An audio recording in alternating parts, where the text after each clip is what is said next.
mudane marweyn saalo socotaan waxaan maanta ku faraxsanahay dhammaanteen oo runtii aan idinku ammaanaya sida wanaagsan ee mugala uga soo qayb gasheen shirkan quruxda badan halka lagu soo abaabulay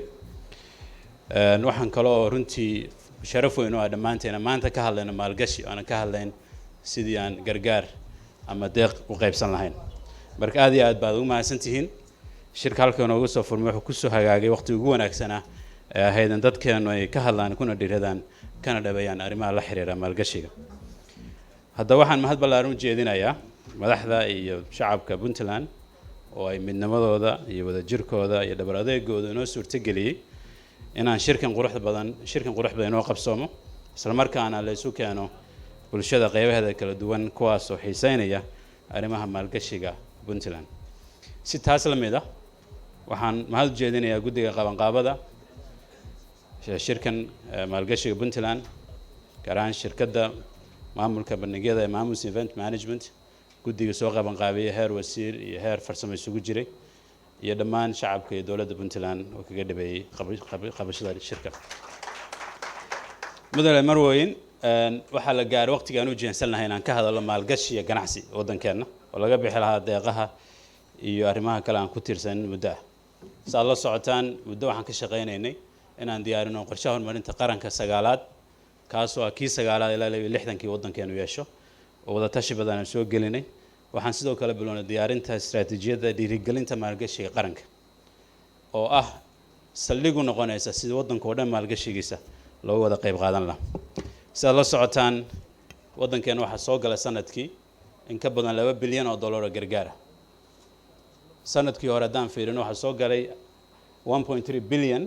oo dhinaca gargaarka bini'aadantinimada iyo 800 iyo dheeraad oo ah horumarinta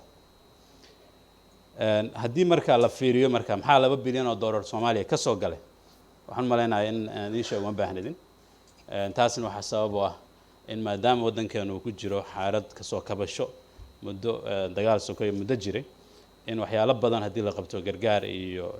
ku saabsan iyo waxyaalahan emergency wax badan isbedeleen laakiin haddii dadku ganacsi iyo maalgashi ka shaqeeyaan inay arkayaan natiijada si degdeg ah ugu dhaqsaha badan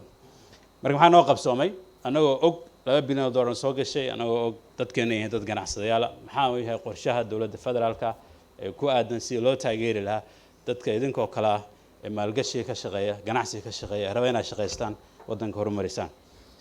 marka waxaan sameynay wasaaradda qorsheynta iyadoo kaashanaysa wasaaradaha qorsheynta dowlad goboleedyada oo halkan wasiirka saaxiibka ee qorsheynta Puntland ka joogo waxaan sameynay wada tashiyo hordhaca wada tashiyadaas oo aan rabno inaan kaga mira dhalno sidii loo sameyn lahaa istiraatiijiyad iyo hanaan guud oo waddanka maalgashi loogu soo jeedi lahaa guud ahaantiis marka waxaan sameynay annagoo sectors u kala saarnay qaybo kala duwan ayaan wada tashi ka yeelanay arrimaha maalgelinta xoolaha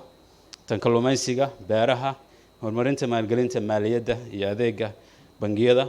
tamarta isgaarsiinta iyo tiknoolajiyadda sidoo kale waxaan xoogga saarnay inaan maalgelin u raadino dhinaca service sectorka ama hoteelada iyo arrimahaas oo kale shaqada iyo shaqaalaha iyo sidoo kale horumarinta kaabayaasha dhaqaalaha markaan ka hadlayno horumarinta kaabayaasha dhaqaalaha Puntland oo dhul leh baaxad aad u weyn waxay u baahan tahay runtii in xoogga la saaro in la xoojiyo kaabayaasha dhaqaalaha maadaama shuruudihiintii kale amnigii midnimadii dadka oo dad ganacsata ah oo runtii taariikhaan oo leena ganacsadaan ay ku nool yihiin kaabayaasha dhaqaalaha in xoogga la saaro muhiimad gaar ah ay leedahay waxaan markaa fiirinay beryahan ugu dambeeyay balna xoogga saarno meelaha wadooyinka waaweyn waxaa jira heshiis aan la galay midowga Yurub oo ah wadada gaalkacayo ilaa Boosaaso tagaysa dayactir lagu sameeyo oo la hagaajiyo si uu xoojiyo dhaqdhaqaaqa dadka waxaa sidoo kale jira heshiiska horumarinta aan la galay Jarmalka oo ah bal dadkan xirfado loo sameeyo si maalgashiyaashu ay shaqo u abuuraan dadka waxay u baahan xirfado loo sameeyo marka xirfadaha dugsiyada lagu sameyn lahaa in mid ka mid ah Puntland laga sameeyo runtii kan ugu weyn u maleynaa noqon doona haddii la idmo si markaa dad xirfado loo soo saaro sidoo kale dawladdu waxay heshiis la gashay dawladda Mareykanka iyo dawlado kale heshiisyadaas oo dhammaantood bariga hore waxay ahaan jireen gargaar iyo horumarin hadda laakiin waxaan xoogga saarnay u wareejinay dhinaca xoojinta ganacsiga gaarka loo leeyahay marka maxaa kale oo aan u diyaarinay ganacsatada Soomaaliyeed si waan ognahay waddankeena xaaladdu ku sugan yahay si qof markuu ganacsada ama dadka ajnabiga waddanka imaanayaan waxyaalo badan bay fiiriyaan waxa kamid ah amniga waxa kamid ah adeegyada kale sida bangiyada waxaa ka mid ah